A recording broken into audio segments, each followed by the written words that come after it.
अस्सलामुअलैकुम बिस्मिल्लाहिर्रहमानिर्रहीम। Welcome back to my channel एमर्स कोचिंग सेंटर। उम्मीद है कि आप तमाम लोग खैरियत से होंगे। तो स्टूडेंट, आज का जो लेक्चर है वो आपके क्लास 9 की जो न्यू बुक आई है पंजाब बोर्ड की मैथमेटिक्स की, आज से हम उसके तमाम एक्सरसाइज को सॉल्व करना स्टार्ट करेंगे। इससे पहले मैंने आपको फेडरल बोर्ड के तमाम जो आपके न्यू बुक आई थी मैथमेटिक्स की, उसके क्वेश्चन सॉल्व करवाए थे। तो आज से इंशाल्लाह हम पंजाब बोर्ड के तमाम कोर्स को कंप्लीट करेंगे और इसके एक्सरसाइज एक एक्सरसाइज के एक सवाल विद कॉन्सेप्ट के साथ क्लियर करेंगे। तो वक्त जाया किए बगैर हम लोग स्टार्ट करते हैं आज के लेक्चर को। स्टूडेंट, जो चैप्टर नंबर 1 है वो आपके पास रियल नंबर का चैप्टर है स्टूडेंट, और उस रियल नंबर के अंदर स्टूडेंट जो पहला सवाल है एक्सरसाइज 1.1 का, वो यहाँ पे मौजूद है कि identify each of the following as rational और इरैशनल नंबर। आपने बताना है ये कुछ नंबर्स हमारे पास गिवन है, ये हमारे पास क्या है, रैशनल है या फिर इरैशनल है। तो स्टूडेंट, रैशनल और इरैशनल को जानने के लिए तो हमें मालूम करना पड़ेगा बेसिकली ये नंबर होता क्या है।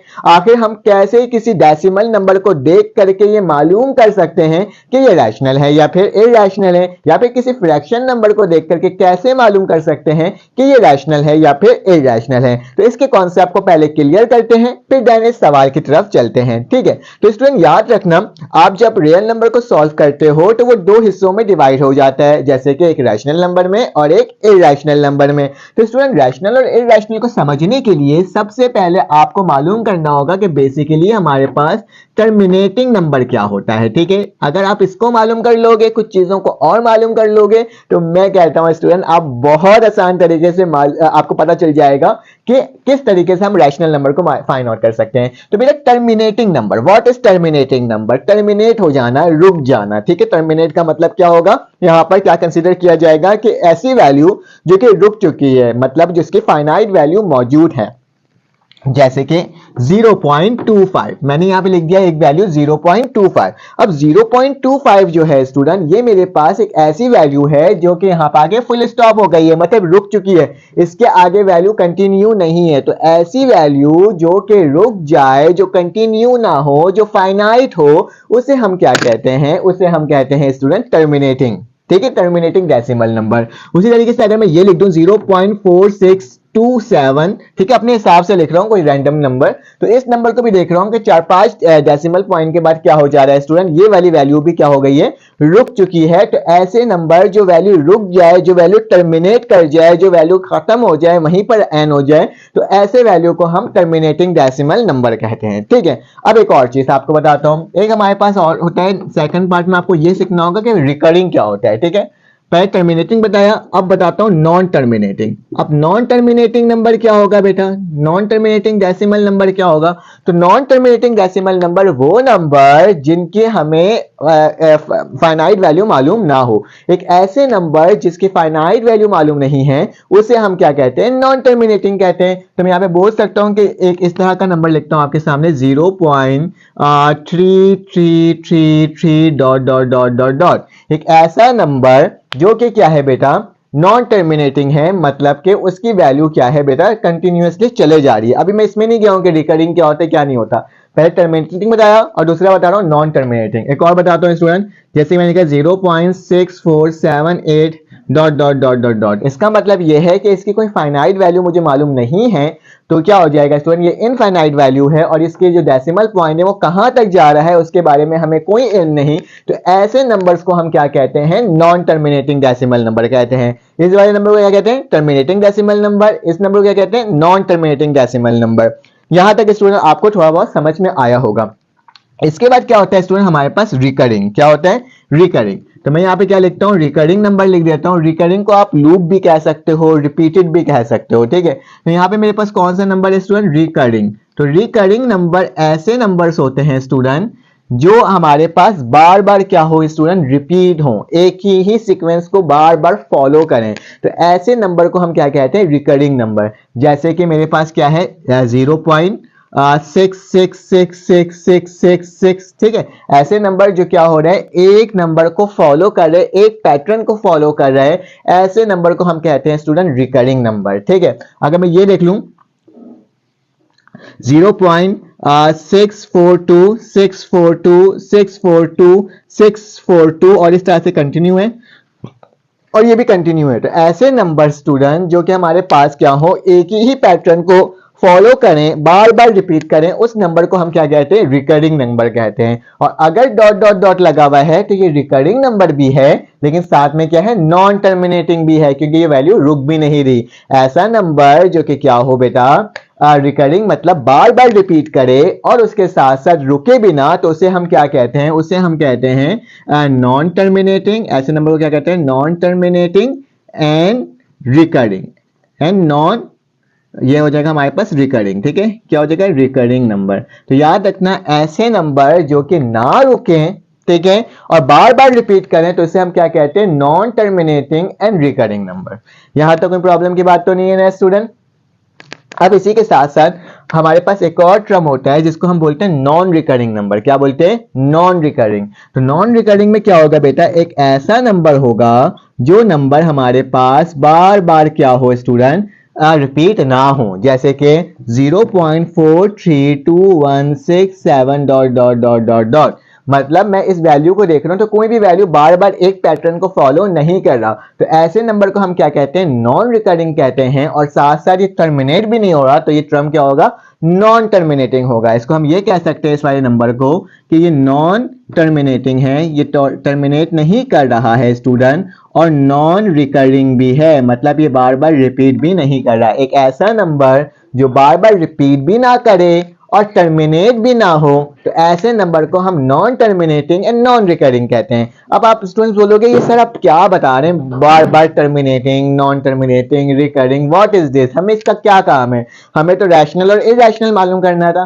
तो मैं आपको बताता हूं बेसिकली होता क्या है। तो स्टूडेंट याद रखना कि अगर आपको रैशनल नंबर मालूम करना है ना, तो रैशनल नंबर और इरैशनल नंबर मालूम करना है, तो याद रखना है आपने कि वो नंबर्स, जो नंबर्स क्या हो, नॉन टर्मिनेटिंग हो, नॉन रिकरिंग हो, उसे हम क्या कहते हैं, उस नंबर को हम कहते हैं इरैशनल नंबर। क्या कहते हैं, इरैशनल नंबर। और बाकी जितना भी टर्म होता है उसे क्या कहते हैं, रैशनल नंबर। जिस कंडीशन, अगर ये वाला कंडीशन किसी में वो हो जाए, सेटिस्फाई कर जाए कि नॉन टर्मिनेटिंग और नॉन रिकरिंग हो, तो उसे हम क्या कहेंगे, इरैशनल नंबर। मैं आपको एक तरह का पैटर्न बना के दिखा देता हूं ताकि आपको पता चल जाए कि कैसे होगा ये। मैं इसको रब कर रहा हूं ताकि आपको एक पैटर्न पता चल जाए कि रैशनल नंबर के लिए क्या होना चाहिए और इरैशनल नंबर के लिए क्या होना चाहिए। तो याद रखना कि अगर हमारे पास कोई एक रियल नंबर है, ठीक है, वो दो हिस्सों में क्या हो गया स्टूडेंट, डिवाइड हो गया। पहला हिस्सा क्या है, मेरे पास रैशनल नंबर है, ठीक है, कौन सा है, रैशनल है। और दूसरा हिस्सा स्टूडेंट किस में डिवाइड हो गया, इरैशनल में हो गया। ठीक है, इरैशनल में हो गया। ठीक है, मैंने यहाँ पे लिख लिया, थोड़ा सा रफली लिख रहा हूँ, लेकिन जस्ट आपको समझाने के लिए बता रहा हूँ कि इरैशनल हो गया। अब इरैशनल के लिए सिर्फ एक ही कंडीशन को सेटिस्फाई करना है, वो कौन सा है, non terminating, non terminating and non recurring. ठीक है, अगर आप इसको सेटिस्फाई कर लोगे कंडीशन को, तो वो नंबर क्या होगा, इरैशनल नंबर होगा। ठीक है, और उसी हिसाब से अगर रैशनल बताना है, तो रैशनल में हमारे पास रिकरिंग भी होगा, रिकरिंग भी होगा। ठीक है, रैशनल साथ साथ हमारे पास हो सकता है क्या चीज, नॉन टर्मिनेटिंग भी हो सकता है। ठीक है, तो अगर रिपीट कर रहा है बार बार तो नॉन टर्मिनेटिंग भी हो सकता है, तो नॉन टर्मिनेटिंग भी हमारे पास रैशनल हो सकता है। ठीक है, और हमारे पास एक और हो सकता है जिसको हम क्या कहते हैं, टर्मिनेटिंग। टर्मिनेटिंग नंबर भी हमारे पास क्या होता है स्टूडेंट, रैशनल ही होता है। तो याद रखना है, इस कंडीशन को अगर आपने देख लिया ना तो आपको समझ में आ जाएगा, बल्कि इसको तो याद रखने की जरूरत ही नहीं है। जस्ट इसको याद रख लो कि non terminating and non recurring, that is called irrational number. चलो आज अब एक्सरसाइज को सॉल्व करते हैं और देखते हैं इसकी वैल्यू क्या होगी स्टूडेंट। मैंने सामने आपके सामने एक्सरसाइज सॉल्व करवाया हुआ है, तो चलो आ जाओ इसको देखते हैं। तो पहला सवाल लिखा हुआ है स्टूडेंट 2.35353। तो देख रहा हूं इस वाले नंबर को, ये नंबर रुका हुआ है। अगर कोई नंबर रुक जाता है और ये रिपीट भी कर रहा है, ठीक है, तो जो नंबर रुक जाता है उसे हम क्या कहते हैं, उसे हम कहते हैं रैशनल नंबर। तो ये कौन सा नंबर होगा स्टूडेंट, रैशनल होगा। 0.6 और डैश, अगर कहीं पर बेटा ऐसे लिखा हुआ 0.3 ऊपर डैश, तो उसका मतलब क्या होता है, 0.3333, मतलब वो नंबर रेगुलर कंटिन्यूअस होता है। तो यहाँ पे देखो 0.6 है तो 66666 कंटिन्यू है, और कहां तक जा रहा है नहीं मालूम, लेकिन एक पैटर्न को फॉलो कर रहा है, तो मतलब वो क्या होगा, रैशनल होगा। क्या होगा, ये भी हमारे पास क्या होगा, रैशनल ही होगा। ठीक है, अब इधर देखो 2.236067, तो देखो ये तो अजीब सा लग रहा है। मतलब कंटिन्यू भी है, नॉन टर्मिनेटिंग भी है और साथ साथ क्या है बेटा, रिपीट भी नहीं कर रहा। तो वो कंडीशन जो रिपीट ना करे और बार बार कंटिन्यू भी रहे, तो ऐसी टर्म को हम क्या कहते हैं, इररेशनल कहते हैं। तो ये क्या हो जाएगा बेटा, इररेशनल हो जाएगा। सही है। उसके साथ साथ जहां पे रूट लगा हुआ होता है ना स्टूडेंट, वो अक्सर क्या होता है, इररेशनल ही होता है। तो हमारे पास रूट की वैल्यू अगर आप फाइंड आउट करोगे तो वो रिपीट नहीं कर रही होगी और कंटिन्यूअस होगी, तो वो इररेशनल होगी। बेटा ई की जो वैल्यू होती है कैलकुलेटर की मदद से आप निकाल सकते हो, यूलर नंबर कहा जाता है इसे। और ये भी मेरे पास क्या होता है स्टूडेंट, इररेशनल ही होता है। जब आप कैलकुलेटर में ई लगाओगे, दबाओगे, तो उसकी एक वैल्यू आएगी जो कि कंटिन्यूअस होगी और क्या होगी बेटा, रिपीट भी नहीं कर रही होगी। पाई की जो बेटा एक्चुअल वैल्यू होती है वो भी हमारे पास क्या होता है बेटा, इररेशनल होता है। लेकिन 22/7 हमारे पास इररेशनल नहीं होता है। इस चीज को याद रखना, एमसीक्यू से पूछा जाता है कि 22/7 को हम बोलते हैं ना कि ये हमारे पास किसके अप्रोक्सीमेट होता है, पाई के अप्रोक्सीमेट वैल्यू होती है। लेकिन इसको बोलते हैं इररेशनल क्योंकि इसकी वैल्यू बेटा बार बार रिपीट करती है। अगर आप गूगल में जाके क्या करोगे, इसकी वैल्यू निकालोगे, क्योंकि कैलकुलेटर में पूरी वैल्यू नहीं आती, तो आप देखोगे ना कुछ डिजिट के बाद, 8 डिजिट के बाद दोबारा से वही डिजिट रिपीट कर रही होगी। तो हमारे पास क्या हो जाएगा, ये वो वैल्यू रिपीट नहीं कर रही होगी, सॉरी, इसमें रिपीट नहीं कर रही होगी, लेकिन जब इसको निकालोगे तो ये रिपीट कर रही होगी। तो ये हमारे पास रैशनल हो जाएगा और ये मेरे पास क्या हो जाएगा, इररेशनल हो जाएगा। अब हमारे पास स्टूडेंट ये वाली वैल्यू है, इसको भी चेक कर लेते हैं। ये हमारे पास इसकी वैल्यू क्या आएगी, कैलकुलेटर में आपने क्या करना होगा, आपने इसकी जस्ट वैल्यू को लिखना होगा और चेक करना होगा। तो मैं भी यहाँ पे लिख लेता हूँ कैलकुलेटर में वैल्यू और चेक कर लेता हूँ कि मेरे पास क्या आएगा। वैसे तो 5 लिखा हुआ है, प्लस लिखा हुआ है और फिर रूट लगा करके क्या लगा हुआ है, 11 लिखा हुआ है। ठीक है, तो हमारे पास इसकी जो वैल्यू है स्टूडेंट क्या है, 316624799036।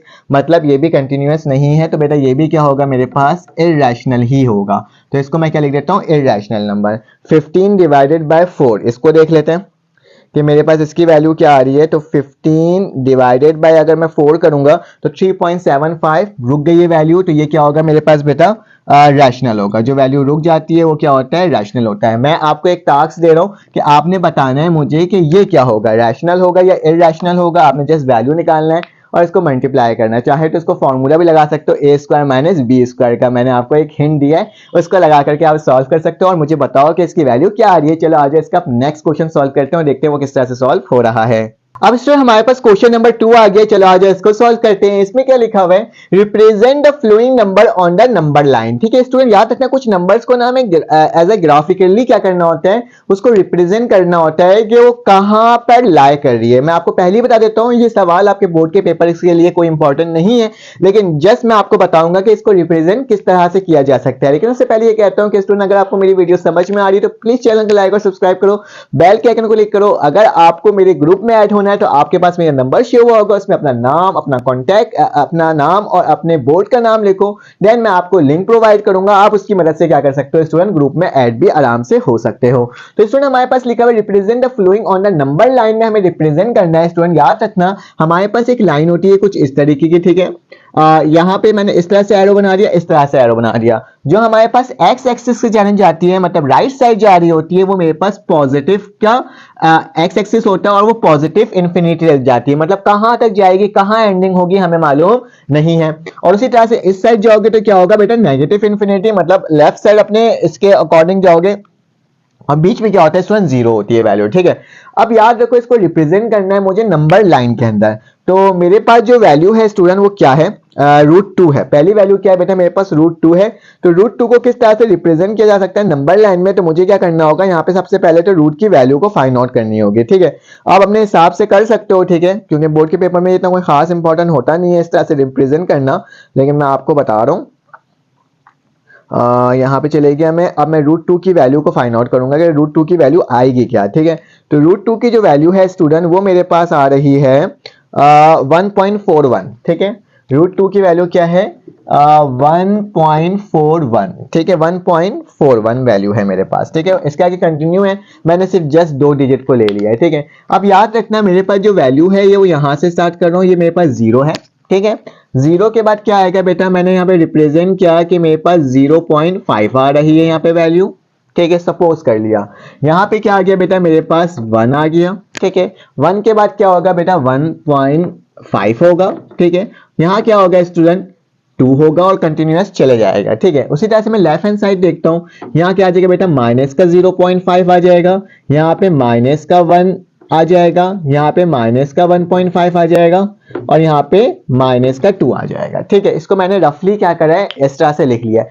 क्यों लिखा है, क्योंकि मुझे मालूम है वैल्यू 1.4 के दरमियान आ रही है, मतलब 1.1 और 2 के दरमियान कहीं वैल्यू पे ये लाई कर रहा है 1.4। तो मैं क्या करूंगा स्टूडेंट, यहाँ पे लिखूंगा कि मेरे पास जो वैल्यू है वो क्या है, वैल्यू 1.4। तो वो लाई कहाँ कर रही होगी बेटा, कहाँ, कहीं 0.1 से लेकर ऊपर 4 से थोड़ा सा पीछे 1.4 है ना, तो कहीं इस साइड क्या कर रहा होगा स्टूडेंट, वो लाई कर रहा होगा, ठीक है। तो आप इस तरह से लिख सकते हो कि जो वैल्यू आई है √2 कहाँ लाई कर रहा है, वो इस तरह इस जगह पे क्या कर रहा है स्टूडेंट, लाई कर रहा है। तो आप इस तरह से भी रिप्रेजेंट कर सकते हो, ठीक है। क्योंकि रिप्रेजेंट करना है, मैंने एज वो किया, क्या बोलते हैं, रफली इसको ड्रॉ किया है और मैंने बताया है कि कहीं इस जगह पे क्या कर रहा होगा स्टूडेंट, ये वैल्यू हमारे पास लाई कर रहा होगा। तो उसी तरह से √3 को भी फाइंड आउट करना है स्टूडेंट। अगर √3 की वैल्यू निकालूं तो √3 की वैल्यू क्या आ रही होगी, यहाँ पे देख लेते हैं।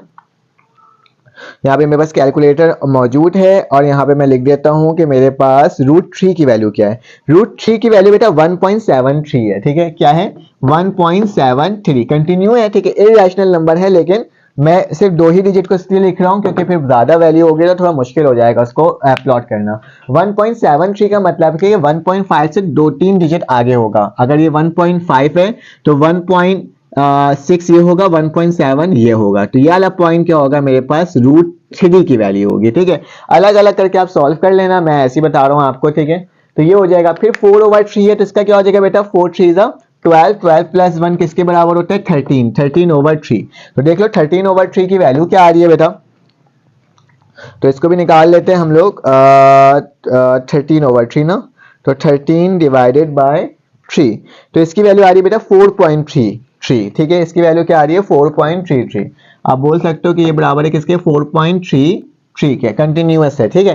तो आप क्या करोगे बेटा, मेरे पास तो यहाँ पे ग्राफ में 4 वाली वैल्यू दी भी नहीं है, ठीक है। तो मैं क्या करता हूँ, इसको और एक्सपेंड करता हूँ, आपको जस्ट बताने के लिए बता रहा हूँ। क्या हो जाएगा, 2.5 आ जाएगा, 3.5 हो जाएगा और यहाँ पे क्या हो जाएगा 4, और 4 के बाद क्या आएगा बेटा, 4.5 आएगा, ठीक है। तो इस तरह से कंटिन्यूअस होगा, इन्फिनिटी तक वैल्यू जा रही होगी। अगर मुझे 4.3 चाहिए तो 4 और 4.5 के कहीं इस साइड ये क्या कर रहा होगा, 4.3 लाई कर रहा होगा। तो इस तरह से स्टूडेंट आप लिख सकते हो और इसको ड्रॉ कर सकते हो। अगर स्क्रीनशॉट लेना चाहते हो तो स्टूडेंट ले लो, क्योंकि सॉरी यहाँ पे लाइट का थोड़ा सा इशू।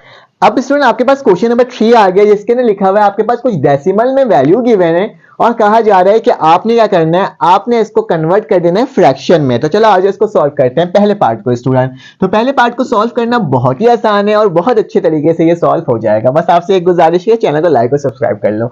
तो मेरे पास क्या हो जाएगा स्टूडेंट, 0.4 ऊपर डैश लगा हुआ है। तो सबसे पहले आप इसको क्या करना है स्टूडेंट, लेट कर लेना है कि x बराबर स्टूडेंट किसके, 0.4 डैश के, ठीक है। अब हमें मालूम है जहां पे डैश लगा हुआ होता है उसका मतलब क्या होता है, वो कंटिन्यूअस होता है। तो ये 4 क्या होगा हमारे पास, कंटिन्यूअस होगा। तो मैं इसको बोल दिया इक्वेशन नंबर 1, ठीक है।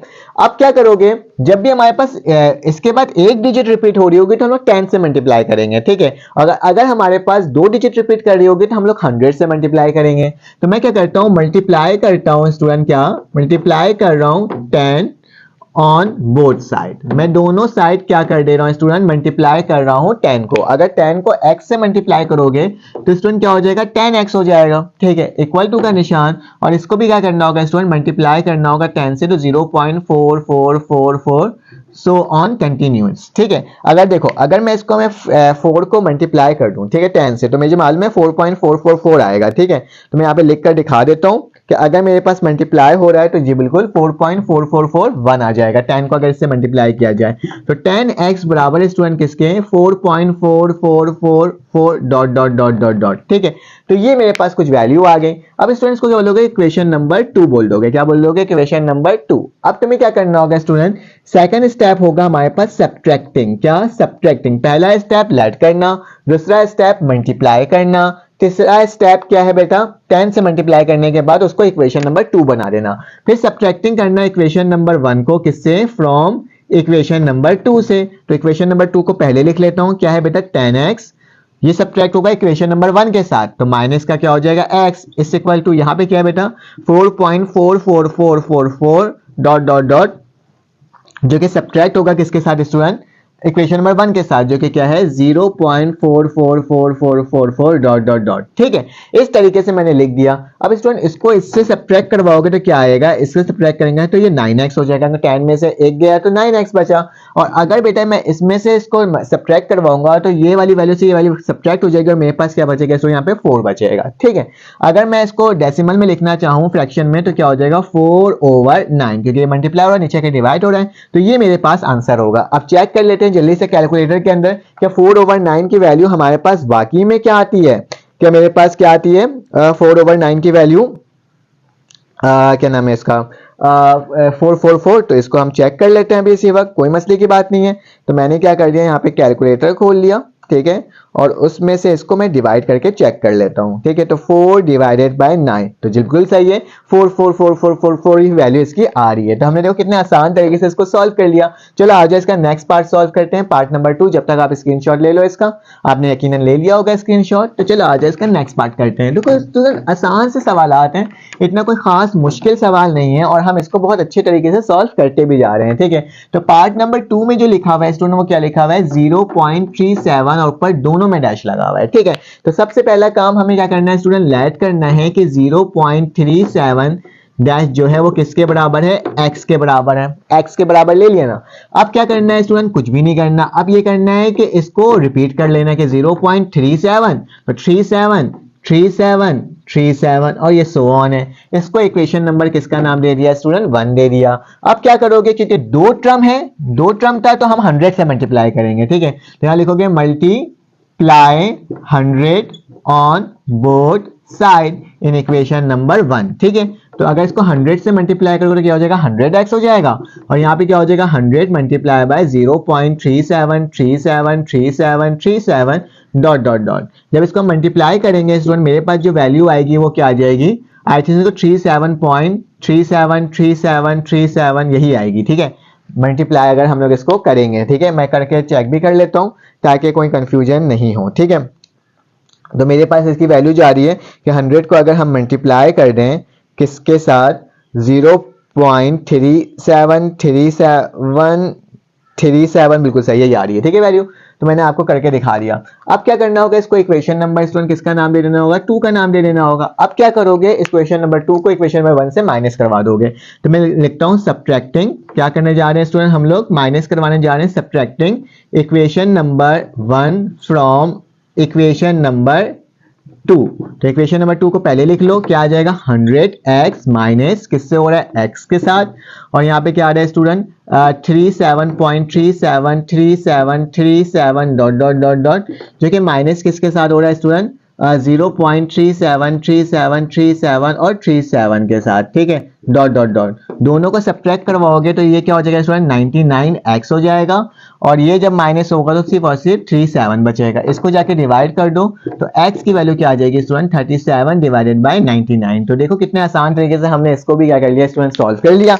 इसका भी आप स्क्रीनशॉट ले लो। चलो आज इसका नेक्स्ट पार्ट सॉल्व करते हैं, पार्ट नंबर 3, और देखते हैं वो कैसे सॉल्व हो रहा है। तो पार्ट नंबर 3 को सॉल्व करना भी बहुत आसान ही है, आपने स्क्रीनशॉट ले लिया होगा। तो पार्ट नंबर 3 को देखते हैं कैसे सॉल्व हो रहा है स्टूडेंट। पार्ट नंबर 3 हमारे पास लिखा हुआ है इसके अंदर कुछ इस तरीके से 0.21 डैश। ठीक है, तो 0.21 डैश का मतलब क्या है, सबसे पहले लेट कर लिया कि x बराबर है 0.21 डैश के, फिर x बराबर है स्टूडेंट किसके 0.212121 सो ऑन वैल्यू। ठीक है, ये इक्वेशन नंबर क्या हो जाएगा मेरे प्यारे बच्चों 1 हो जाएगा ना, कितना आसान था। अब क्या करोगे, इसे मल्टीप्लाई कर दोगे बाय 100 ऑन बोथ साइड। हम बोथ साइड क्या कर रहे हैं, इसको मल्टीप्लाई कर रहे हैं। तो क्या हो जाएगा बेटा 100 मल्टीप्लाई बाय x बराबर है 100 मल्टीप्लाई बाय 0.212121 सो ऑन। ठीक है, जब इसको मल्टीप्लाई करेंगे तो क्या हो जाएगा 100x बराबर है क्या हो जाएगा 21.2121 और सो ऑन। ठीक है, ये इक्वेशन नंबर क्या हो जाएगा बेटा 2 हो जाएगा।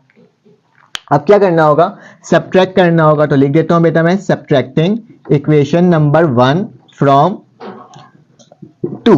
ठीक है, तो अब क्या होगा बेटा, मेरे पास ये 100 ऐसे लिखा जाएगा, माइनस होगा किसके साथ, x के साथ, क्या कौन सी वैल्यू है 21.212121 सो ऑन, माइनस y 0.21212121। ठीक है, सो ऑन। जब माइनस करोगे तो बेटा क्या हो जाएगा, 99x हो जाएगा इक्वल टू 21 हो जाएगा। तो x बराबर हो जाएगा 21 डिवाइडेड बाय 99। तो देखा कितना आसान तरीके से ये भी सॉल्व हो गया। अगर वीडियो अच्छी लग रही है तो प्लीज चैनल को लाइक और सब्सक्राइब करो, बेल के आइकन को क्लिक करो। चलो आज इसका क्वेश्चन नंबर 4 सॉल्व करते हैं। अब स्टूडेंट हमारे पास क्वेश्चन नंबर 4 आ गया है। ठीक है, ये ज्यादातर एमसीक्यू से पूछा जाने वाला सवाल होता है और अक्सर एमसीक्यूज के अंदर ये पूछा जाता है कि बेसिकली हमारे पास रियल नंबर की जो प्रॉपर्टीज हैं वो किससे बिलोंग करती हैं। स्टूडेंट हमारे पास एक प्रॉपर्टी होती है एडिशन के लिए और एक होती है सब्ट्रैक्शन के लिए। तो स्टूडेंट सबसे पहला जो प्रॉपर्टी होता है उसे हम क्या कहते हैं, क्लोजर प्रॉपर्टी। कौन सा प्रॉपर्टी, क्लोजर। क्लोजर प्रॉपर्टी में स्टूडेंट क्या होता है कि अगर हम किसी भी दो नंबर को एक दूसरे से ऐड करेंगे तो उससे हमारे पास वो क्या बनकर आएगा, वो रियल नंबर बनकर के आएगा। किसी भी दो रियल नंबर्स को एक दूसरे से ऐड किया जाए तो मेरे पास जो उसका रिजल्ट आएगा वो भी क्या आएगा स्टूडेंट, रियल नंबर ही आएगा। जैसे कि इस तरह से 2 is a real number, 3 is a real number, दोनों को ऐड करो तो क्या आ गया 5। तो 2 + 3 5 होता है। ये दोनों भी रियल है और ये भी क्या है स्टूडेंट, रियल है। तो ये पहली प्रॉपर्टी हमारे पास ये होती है। कम्युनिटी प्रॉपर्टी ये कहते हैं कि अगर आप एडिशन कर रहे हो तो अगर a को प्लस करो b से या b को प्लस करो a से तो दोनों की वैल्यू सेम होती है। जैसे कि 2 + 3 कर दो या फिर 3 + 2 कर दो तो दोनों का आंसर क्या आना है, सेम ही आना है, 5 आना है। तो कम्युनिटी प्रॉपर्टी ये होती है। एसोसिएटिव प्रॉपर्टी में क्या होता है कि अगर आपके पास 3 रियल नंबर्स हैं, कितने रियल नंबर है स्टूडेंट, 3 रियल नंबर हैं, तो अगर तीनों को ऐड करोगे ब्रैकेट लगा करके तो भी हमारे पास सेम ही वैल्यू आएगी। जैसे कि 2 लिखा, मैं a को 2 बोल रहा हूं +3 + 4, ठीक है, मैंने 4 बोल दिया c को, ऐसे ब्रैकेट लगा दिया इक्वल टू, यहां पे क्या कर देता हूं बेटा 2 + 3 ब्रैकेट यहां लग गया और प्लस का 4, इसको सॉल्व करोगे तो सेम ही वैल्यू आएगी। पहले ब्रैकेट सॉल्व कर लो, 3 + 4 7 होता है बेटा, यहाँ पे प्लस कर दो 5 + 4 होता है। ठीक है, 2 + 7 मेरे पास 8 होता है, 5 + 4 क्या होता है, 8 होता है। तो ये कहता है कि अगर मेरे पास इस तरह से ब्रैकेट के फॉर्म में लिखा हुआ हो तो वो प्रॉपर्टी क्या होती है स्टूडेंट, एसोसिएटिव प्रॉपर्टी होती है। ठीक है, अब याद रखना इन 3 प्रॉपर्टी मैंने बताया आपको एडिशन के लिए। अब स्टूडेंट लिखना मल्टीप्लीकेशन के लिए भी सेम यही काम होता है यहां तक। ठीक है, यहां तक मल्टीप्लीकेशन के लिए सेम वही काम होता है।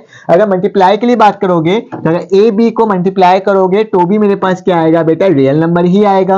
कम्यूटेटिव में क्या होता है बेटा कि अगर a × b और b × a करोगे तो सेम वैल्यू आएगी। और एसोसिएटिव में भी क्या होता है मल्टीप्लाई में कि a × b × c equal to a × b × c। तो इसकी वैल्यू भी क्या आएगी स्टूडेंट, सेम ही आएगी। ठीक है, तो 3 नंबर एक दूसरे से मल्टीप्लाई हुआ तो सेम ही आना है। ठीक है, तो ये दो प्रॉपर्टीज बिल्कुल सेम होती है कहां तक, एसोसिएटिव तक।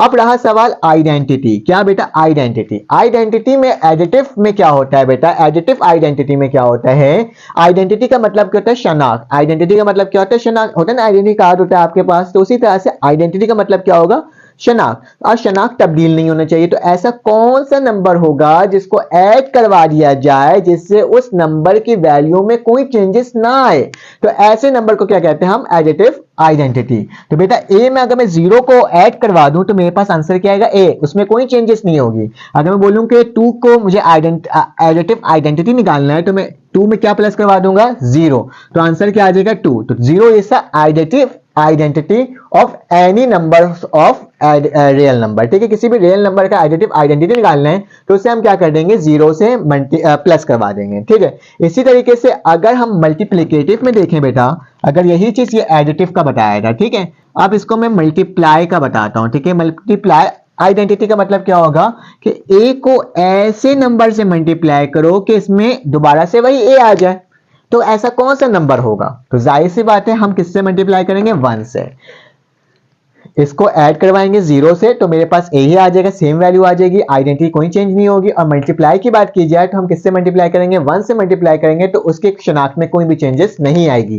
तो ऐसे नंबर्स जिसमें कोई चेंजेस ना आए ऐड करने में वो एडिटिव आइडेंटिटी होगा, और मल्टीप्लाई करने में 1 से मल्टीप्लाई करेंगे तो मल्टीप्लिकेटिव आइडेंटिटी होगा।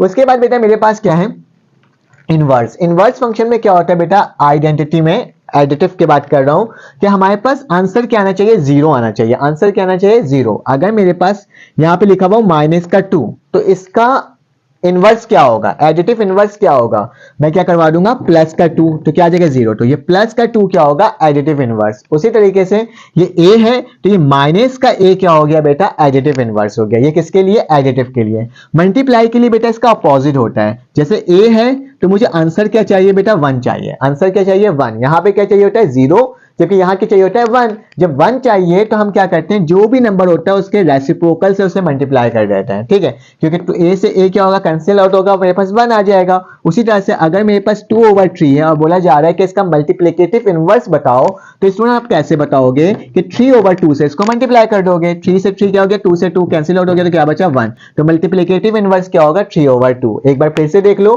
क्लोजर से लेके एसोसिएटिव दोनों का सेम होता है, लेकिन आइडेंटिटी में क्या हो जाता है, आपको 0 सेम लेकर आना होता है, तो 0 से प्लस करेंगे और इसको 1 से मल्टीप्लाई करेंगे तो मेरे पास सेम आएगा। आइडेंटिटी से तो आपने ऐसे याद रखना है, मल्टीप्लाई करो तो सेम आ जाए, लेकिन बस इन दोनों में ये फर्क होता है कि इसमें 0 आना चाहिए और उसमें क्या आना चाहिए स्टूडेंट, 1 आना चाहिए। 0 कब आएगा, जो भी वैल्यू होगी उसके अपोजिट से माइनस करवा दो या प्लस करवा दो, और यहाँ पे क्या होगा, जो भी वैल्यू होगा उसका रेसिप्रोकल कर दो, तो आपके पास क्या हो जाएगा, आंसर आ जाएगा। तो चलो आज अब जो आंसर हमें निकालना है बुक के अकॉर्डिंग, उसको देखते हैं कि हमारे पास ये सब की वैल्यू क्या होगी। आप चाहो तो इसका स्क्रीनशॉट ले सकते हो, और चलो आज इसको सॉल्व करते हैं। तो स्टूडेंट आपने स्क्रीनशॉट यकीनन ले लिया होगा। अब हम चलते हैं इसको एक एक करके सॉल्व करने और देखते हैं कि मेरे पास ये कौन सी प्रॉपर्टी है। तो बेटा अगर मैं पहली वाली प्रॉपर्टी देखूं, 3 बॉक्सेस हैं, ठीक है, जब भी 3 टर्म होती है और इस तरह से लिखा हुआ होता है, उसे हम क्या कहते हैं, एसोसिएटिव कहते हैं। क्या कहते हैं, एसोसिएटिव प्रॉपर्टी। ये कौन सा प्रॉपर्टी बेटा, एसोसिएटिव प्रॉपर्टी है, किसका, एडिशन का, ठीक है, एडिशन का, एसोसिएटिव प्रॉपर्टी ऑफ एडिशन। बेटा √2 प्लस √3, √3 प्लस √2, तो ये देखो वही नियम हो गए ना, a को b से प्लस करो या b को a से प्लस करो तो क्या हो जाएगा, सेम आएगा। तो ये मेरे पास क्या होगा बेटा, कम्यूटेटिव प्रॉपर्टी। कम्यूटेटिव प्रॉपर्टी ये किसका प्रॉपर्टी है बेटा, ये ऐड का है। यहाँ पे क्या लिख दूंगा, एडिशन लिख दूंगा। उसके बाद देखो आंसर 0 आ रहा है। 0 कब आता है, एडिटिव इनवर्स में आता है, अभी सिखाया था ना। 0 कब आता है, एडिटिव इनवर्स में, यहाँ लिख देना एडिटिव इनवर्स। एडिटिव इनवर्स ये एमसीक्यूज में पूछा जाता है अक्सर, ठीक है, एडिटिव इनवर्स हो गया। अच्छा बेटा मैंने ये भी बताया नहीं आपको, इसको स्किप करो। 16 प्लस 0 सेम वैल्यू आ रही है, प्लस कर रहे हो तो क्या होगा, आइडेंटिटी होगा, ठीक है, एडिटिव आइडेंटिटी। तो क्या लिखूंगा, ऐड का क्या हो रहा है, आइडेंटिटी निकल रहा है, सेम वैल्यू आ रही है तो एडिटिव आइडेंटिटी। देखो मल्टीप्लाई करो, सेम वैल्यू आ रहा है लेकिन मल्टीप्लाई करने पे आ रहा है, तो क्या लिखोगे, मल्टीप्लिकेटिव आइडेंटिटी। मल्टीप्लिकेटिव आइडेंटिटी, ठीक है, आपको अब समझ में भी आ रहा होगा स्टूडेंट कैसे निकालना है हमें। इसको देखो 3 ब्रैकेट है, सब मल्टीप्लाई हो रहा है तो क्या होगा स्टूडेंट, एसोसिएटिव। क्या, एसोसिएटिव। मेरा इंक खत्म हो गया है लेकिन खैर हो जाएगा। एसोसिएटिव प्रॉपर्टी है लेकिन किसका है स्टूडेंट, ये एसोसिएटिव प्रॉपर्टी मल्टीप्लाई का है, ठीक है, तो मल्टीप्लिकेशन लिख देना, ठीक है, मल्टीप्लाई, ठीक है। तो ये मैंने आपके सामने लिख दिया। अब a b से मल्टीप्लाई हो रहा है, b a से मल्टीप्लाई होता है स्टूडेंट, ये क्या होगा, कम्यूटेटिव होगा। क्या होगा, कम्यूटेटिव होगा। तो कम्यूटेटिव किसका स्टूडेंट, ये भी मल्टीप्लाई का होगा।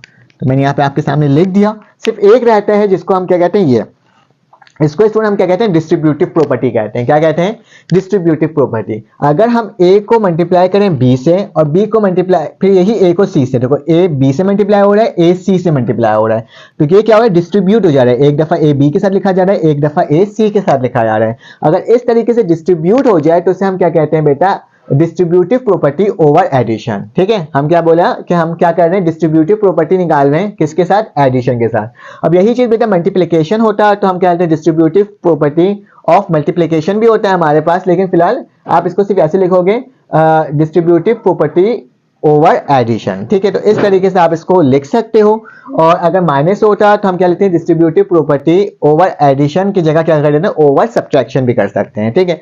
प्लस और माइनस का फर्क होता है। तो स्टूडेंट हमने ये पूरे एक्सरसाइज को सॉल्व कर लिया है अल्हम्दुलिल्लाह।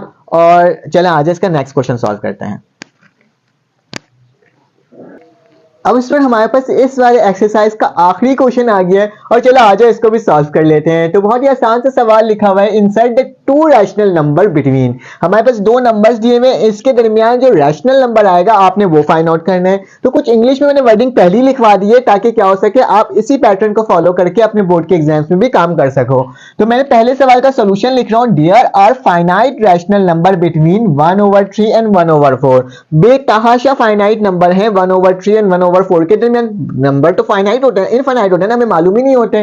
तो वही लिखा हुआ है कि हमारे पास बहुत सारे, ठीक है, इनफाइनाइट नंबर्स हैं, हमारे पास बहुत सारे नंबर्स इसके दरमियान क्या है स्टूडेंट, मौजूद है, ठीक है। लेकिन अब क्या है, कहा जा रहा है कि आपने क्या करना है स्टूडेंट, आपने इन दोनों के दरमियान मालूम करना है कि कौन से हो सकते हैं। ठीक है, तो चलो आ जाओ। For this find the average 1/3 and 1/4। ठीक है, हम क्या करेंगे, इन दोनों के दरमियान जो एवरेज नंबर निकलते हैं पहले उसको फाइंड आउट कर लेते हैं। ठीक है, तो मैं क्या करता हूं बेटा कि हमें एवरेज निकालने का तरीका पता ही है कि 1/3 प्लस 1/4 डिवाइडेड बाई 2।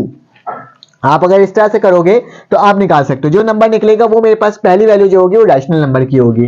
देखो आप क्या करोगे बेटा, 3 और 4 का एलसीएम ले लो। अगर मैं 3 और 4 का एलसीएम लूंगा तो मुझे मालूम है 12 आता है, लेकिन मैं आपको करके दिखा रहा हूं। 3 वैसे लीजिए, 2 2 4 और 3 1 3 और सॉरी भाई 2 को सॉल्व करते हैं, 2 1 2 और फिर क्या हो जाएगा स्टूडेंट, 3 1 3। ठीक है, 2 2 4 4 3 12। तो मेरे पास एलसीएम आ गया क्या बेटा, 12 आ गया। तो मैं क्या करूंगा बेटा, इसके दरमियान 12 नीचे लिख दूंगा। अब यही 12 बेटा एक दफा इससे मल्टीप्लाई होगा और एक दफा इससे, तो 1/3 को मल्टीप्लाई करोगे 12 से तो 3 1 3 3 4 12। तो क्या आ जाएगा बेटा, यहाँ पे 4 आ जाएगा, प्लस का निशान, फिर इसका 1/4 है, मल्टीप्लाई किससे होगा बेटा, 12 से। 12 1 2 सॉरी 4 1 4 4 3 12। तो यहाँ क्या आ जाएगा बेटा, 3 आ जाएगा और नीचे क्या आ जाएगा, 2 आ जाएगा। ठीक है, यहां तक कोई प्रॉब्लम की बात तो स्टूडेंट नहीं है। अब क्या कर सकते हो, अब बेटा हमें क्या करना होगा, इसको थोड़ा सा कन्वर्ट करना पड़ेगा। 4 + 3 किसके बराबर होता है, 7 के बराबर होता है, और ये 12 हो जाएगा। बेटा मेन डिवाइड का निशान कौन सा था, ये वाला था, तो यहाँ पे मैंने 2 डिवाइड करके लिख दिया। ठीक है, अब डिवाइड को अगर हम मल्टीप्लाई में चेंज करते हैं बेटा तो क्या होता है, अगर मैं 7/12 को मल्टीप्लाई के फॉर्म में लिखता हूं तो नीचे जो 1 छुपा हुआ वो ऊपर और 2 नीचे, तो क्या हो जाएगा 1/2 हो जाएगा। तो मेरे पास क्या आ जाएगा, 7 1 7 और 12 2 कितना होता है बेटा, 24। तो पहले मेरे पास जो रैशनल नंबर आएगा वो क्या आएगा बेटा, वो ये आ जाएगा। ठीक है, तो अब मेरे पास ये वैल्यू आ गई। अब तुम्हें क्या करना होगा स्टूडेंट, अब तुम्हें सॉल्व करना होगा इसके नेक्स्ट नंबर की वैल्यू को। तो नेक्स्ट नंबर 1/24 इन दोनों के दरमियान में एक रैशनल नंबर था। अब बेटा अब इस दोनों के दरमियान में तो वैल्यू आ चुकी है, क्या, 7/24। अब इस 7/24 जो है वो और ये, क्योंकि वो दरमियान की वैल्यू आई है, बीच की वैल्यू आई है, इस दोनों के एवरेज नंबर निकल कर आए, तो 7/24 और 1/4 का दोबारा से एवरेज निकाल लेंगे तो वो मेरे पास क्या आ जाएगा, सेकंड रैशनल नंबर आ जाएगा। तो देखो नाउ अगेन हम क्या लगा रहे हैं बेटा, एवरेज निकाल रहे हैं। ठीक है, तो क्या हो जाएगा, आप किसके दरमियान, 7/24 प्लस का निशान 1/4 डिवाइडेड बाई 2। सही है, अब इसमें क्या हो जाएगा बेटा, 24 और 4 का एलसीएम लोगे तो क्या आएगा, 24 ही आएगा। जब इसको इससे काटोगे तो 24 से 24 काटा तो मेरे पास क्या बच जाएगा बेटा, 7 बच जाएगा। ठीक है, प्लस का निशान हो गया 4 और 24, तो 4 1 4 4 6 24। तो यहाँ क्या आ जाएगा, 6 आ जाएगा, डिवाइडेड बाई क्या आ जाएगा, 2 आ जाएगा। 7 + 6 कितना होता है बेटा, 13 होता है। ठीक है, तो क्या हो जाएगा, यहाँ पे 13 हो जाएगा। ठीक है, ये 13 हो गया और 2 को ऊपर जाके मल्टीप्लाई कर दो तो मेरे पास क्या हो जाएगा, 2 2 4 4 2 8, तो मेरे पास 48 आ जाएगा। तो सेकंड मेरे पास रैशनल नंबर क्या आ गया बेटा, 13/48। तो लिख दोगे जो दो वैल्यूज मेरे पास आई है वो क्या है, एक 7/24 है और दूसरी वैल्यू क्या है बेटा, 13/48 है। तो दिस इज योर आंसर। ठीक है, ये दो रैशनल नंबर हमने फाइंड आउट किया है। चलो आज इसका नेक्स्ट पार्ट सॉल्व करते हैं, पार्ट नंबर 2, और देखते हैं उसमें कौन कौन सी वैल्यूज दो आ रही हैं। तो मुझे इसको रब करना होगा स्टूडेंट, मैंने इसको दोबारा से आपके लिए रब कर दिया है। अब मेरे पास क्या होगा, अब मेरे पास पार्ट नंबर 2 के अंदर 3 और 4 है। ठीक है, तो यहाँ पे क्या लिख दूंगा, 3 लिख दूंगा, यहाँ पे क्या लिख दूंगा स्टूडेंट, 4 लिख दूंगा, यहाँ पे दोबारा से 3 लिख दूंगा और यहाँ पे क्या लिख दूंगा, 4 लिख दूंगा। ठीक है, 3 और 4 के दरमियान निकालना है, तो हम एवरेज निकालते हैं 3 + 4 डिवाइडेड बाय बेटा 2। ठीक है, हमें तो पता ही है। अब 3 + 4 किसके बराबर होता है बेटा, 3 + 4 7 के बराबर होता है। तो मेरे पास जो पहली वैल्यू आ गई बेटा वो क्या आ गई, 7/2 आ गए। अब अगेन हम क्या करेंगे, इसी को दोबारा से फाइंड आउट करेंगे। तो क्या लिखेंगे, अब इन दोनों के दरमियान की वैल्यू क्या, 7/2 है, तो 7/2 प्लस का निशान लगाया, 4 है, लिखूंगा आखिरी वैल्यू और डिवाइडेड बाई 2 कर दूंगा। चलो आज इसको सॉल्व कर लेते हैं। तो इसका एलसीएम ले, 2 4 8, तो 7 + 8 डिवाइडेड बाई क्या हो जाएगा, 2, और नीचे भी क्या आ जाएगा, डिवाइडेड बाई 2 हो जाएगा। ठीक है, अब 2 को ऊपर आके मल्टीप्लाई कर दो, 8 16 होता है, 16 में से 1 -15, तो मेरे पास क्या जाएगा 15/4। तो this is your second value. तो मेरे पास जो आंसर बनेगा, जो दो वैल्यूज होंगी वो कौन सी होगी बेटा, 7/2 और 15/4। तो ये मेरा क्या हो गया स्टूडेंट, आसान सा आंसर हो गया।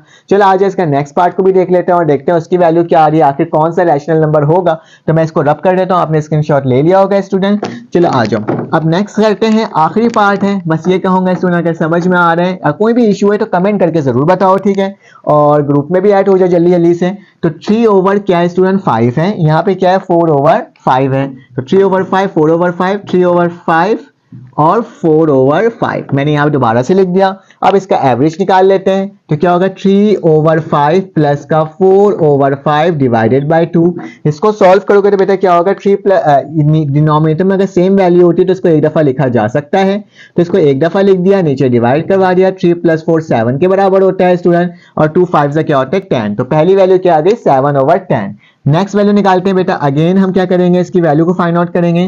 तो अब क्या होगा 7/10 और प्लस का निशान क्या होगा बेटा 4/5। अब 4/5 है बेटा, 5 1 जा 5, 5 2 जा 10, तो मेरे पास जो एलसीएम बनकर के आएगा बेटा वो क्या आएगा 10 ही आएगा। ठीक है, क्या आएगा 10 आएगा।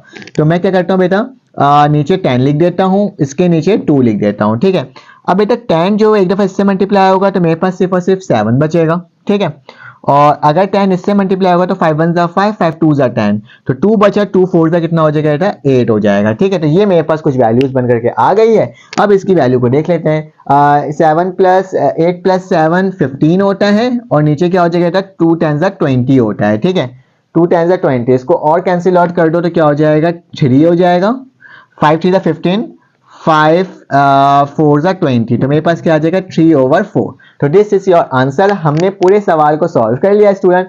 तो अगर आपको मेरी वीडियो अच्छी लगी तो प्लीज चैनल को लाइक और सब्सक्राइब करो, बेल के आइकन क्लिक करो। फिर आपसे मुलाकात होगी एक नई वीडियो में। जब तक के लिए अपना ख्याल रखो, अपने ईद का ख्याल रखो, दुआओं में याद रखो। अल्लाह हाफिज।